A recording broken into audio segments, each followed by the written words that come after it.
Hi, welcome back to Paradise Found Farms. I'm Chris, and if you saw the last video, you saw that we put up this metal gazebo over our barbecue area. And today, just before the rains came, a friend of ours stopped by with a hammer drill and actually got it all anchored in for us. So we don't have to worry about it blowing away in a storm. So I'm not exactly sure what all we're going to cover in today's video, but I am sure we will find some interesting things and take you along for them. I wasn't really prepared to film this today, but this batch of stock came out so good. Look how gelatinous that is.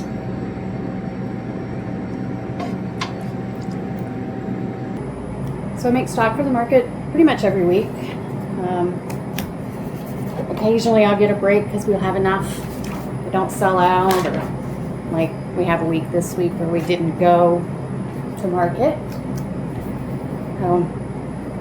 I do 28 ounces in a quart container so that there is plenty of room whenever it freezes and we don't bust the lid off of it. I make stock using backs, necks, and feet. I'm making a big batch, so I use about 8 or 9 pounds of backs and necks and 3 pounds of feet. And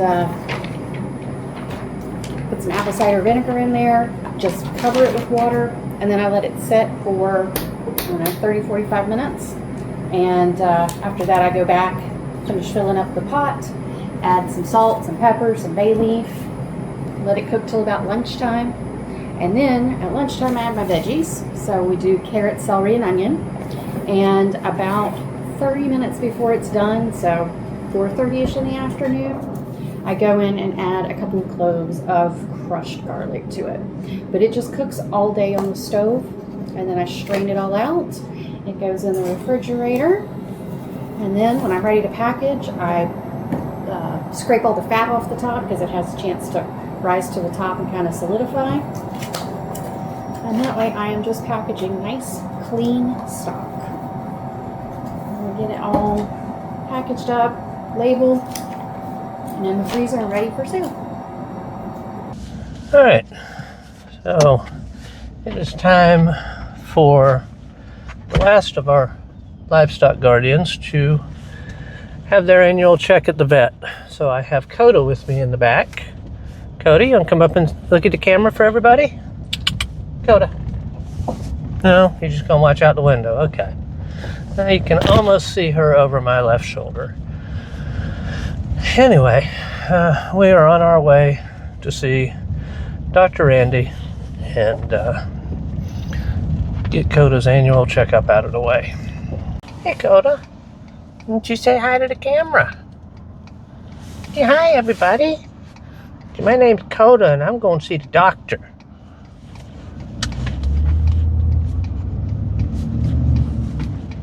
Yeah. We're going to go see Doc Randy, aren't we? Psst. Not going to look at the camera, huh? All right. Well, we're done at the vet. Dakota has a clean bill of health, new rabies tag. Everything looks good. She is 114 pounds. So it's Tuesday afternoon.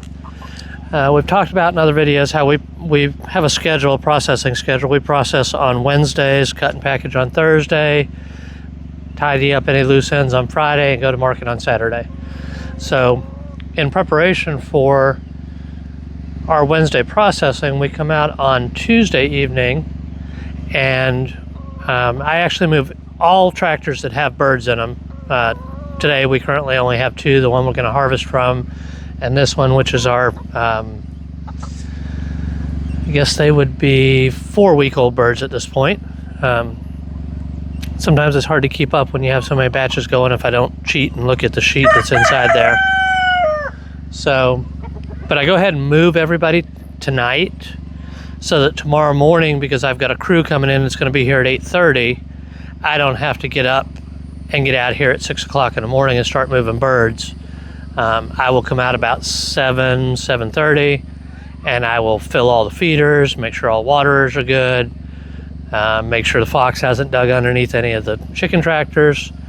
But we're going to start with this one. This is, like I said, the 4-week-old birds. We will just be moving them forward, and I'll be giving them a little bit of feed tonight. They should be in pretty good shape.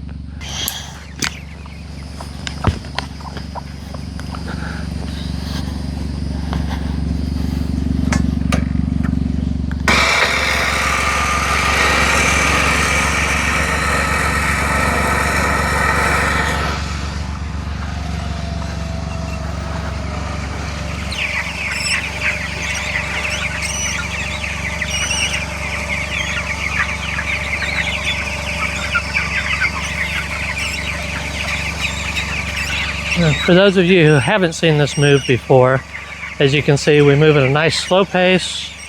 I just kind of kick the backboard, nudge them along. We just move right on along to fresh grass. Come on, little one, let's go.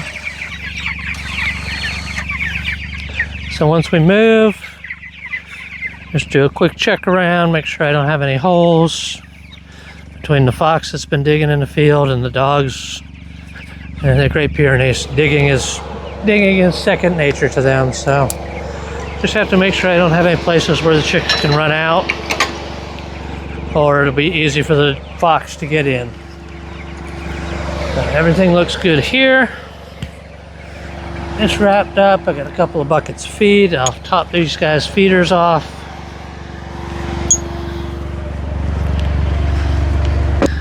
Couple of buckets of feed for them,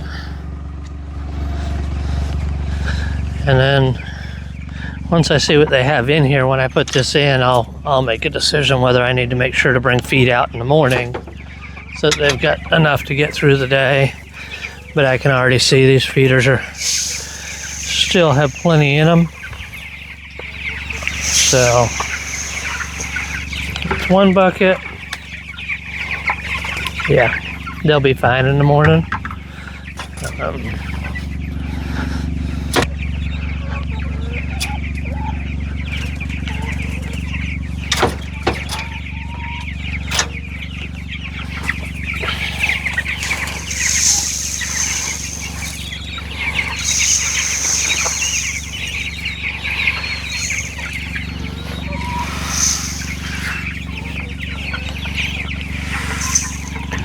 Okay, so they'll be fine.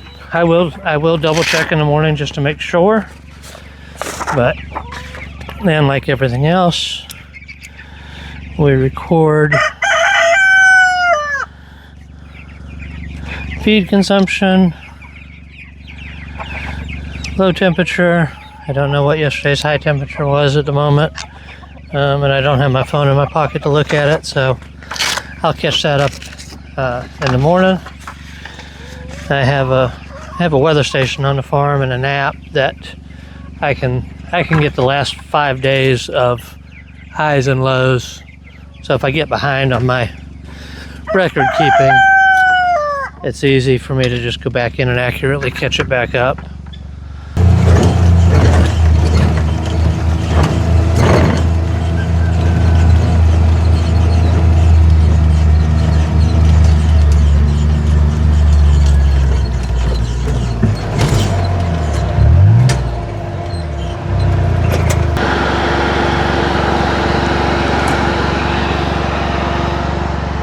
Alright, so one of the things that I didn't mention with the last tractor move was, we've talked about in past videos about Florida being an extreme drought. We have been getting rain nearly every day for the last 7 to 10 days. Not always a lot. Sometimes it's 1/10 of an inch a day, sometimes it's 1/4 of an inch. I'd rather get it that way. It causes less problems when it comes in that way. Yesterday we got nearly 1/2 inch of rain. So, but one of the things that I had to do because of that, and I'll flip the camera around, might be a little hard to tell, but the grass growth is phenomenal right now. So what I've had to do is come out before I can move these with the zero turn and cut the grass in front of them. Okay, so we're gonna move these guys. This is the tractor that we are going to harvest from tonight. So we're going to pull them up into this fresh cut area. Two reasons for that. Number one, we want a nice clean area to walk in and out of, or as clean as possible to walk in and out of when we come up tonight to catch these birds. And then also, I don't want to have to move them in the morning before we start processing, as I mentioned before. And we've got a crew with a preset start time. So I like to have it a little bit easier in the morning when I come out to do everything. I don't get out of it all. I do still have to come out and check on everybody. These guys will need food in the morning. I will not feed them tonight, and I'll get into that in just a little bit. You guys can't see it, but I've got a waterer that's overflowing in there, so the automatic valve is stuck again. We'll get that straightened out in a minute once I get them moved.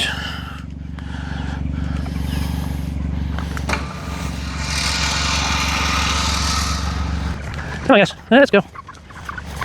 Let's go. Out of the back. Come on. Let's go. There you go. Move up to the front. Front of the bus.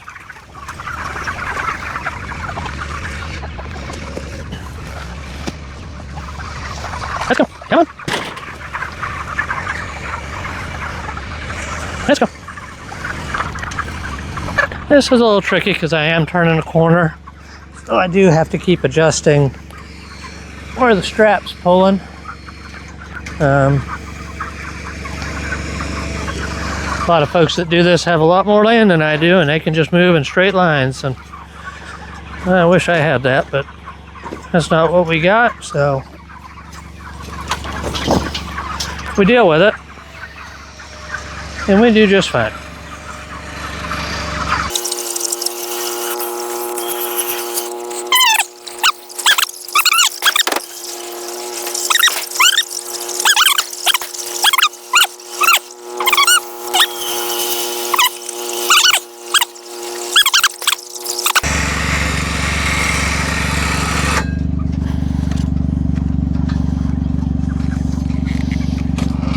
So what I'm doing now is, because I was pulling at an angle, all of my winch rope, in the old days it would have been winch cable, but now they use a synthetic rope, which I actually like better, especially in this application. But it all spooled up on one end of the drum, so me being, I don't know, slightly OCD, I pull it all back off and line it up correctly. We're done with the move. I do have to fix the waterer that is just runneth over. And then we are going to raise the feeders up. And I'll explain that in just a minute. First, I need to stop this waterer so we don't have a mudslide to deal with when we get in here later. Yeah, watch out, guys. Watch out. Watch out, watch it. I had to fix this one earlier today.